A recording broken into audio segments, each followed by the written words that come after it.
కర్నూలు జిల్లాలోని నంద్యాలలో భారీ వర్షం కురిసింది. అల్పపీడన ప్రభావంతో గత రాత్రి నుంచి ఎడతెరిపి లేకుండా కురిసిన భారీ వర్షానికి లోతట్టు ప్రాంతాలన్నీ జలమయమయ్యాయి. రోడ్లపై వర్షం నీరు నిలిచిపోయి చెరువులను తలపించుతున్నాయి. దీంతో వాహనదారులు, పాదచారులు తీవ్ర ఇబ్బందులు పడుతున్నారు. మరోవైపు వాగులు, వంకలు పొంగి పొర్లుతుండటంతో బస్సు వాగులో చిక్కుకుపోయింది. పలు నివాసాల్లో కూడా వరద నీరు చేరడంతో బాధితులు తీవ్ర ఇబ్బందులు పడుతున్నారు.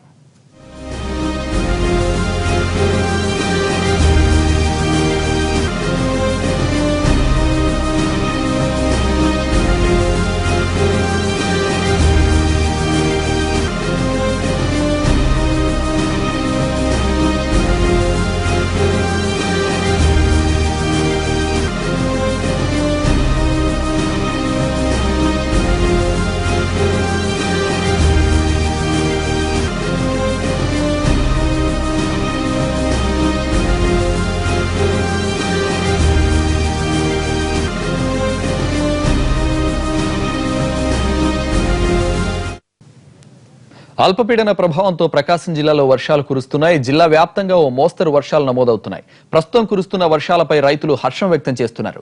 జిల్లాలో గత 3 రోజులుగా ఆకాశమంతా మేఘావృతమై పలు చోట్ల వర్షపు జల్లులు కురుస్తున్నాయి. దీంతో జిల్లాలో ఉష్ణోగ్రతలు తగ్గుముఖం పట్టి వాతావరణం చల్లబడింది. సముద్ర తీర ప్రాంత గ్రామాల్లో ఈదురుగాలులతో కూడిన వర్షపు జల్లులు పడుతున్నాయి. అల్పపీడన ప్రభావంతో సముద్రం అల్లకల్లోలంగా మారింది. దీంతో సముద్రంలోకి మత్స్యకారులు చేపల వేటకు వెళ్లవద్దని హెచ్చరికలు జారీ చేశారు అధికారులు.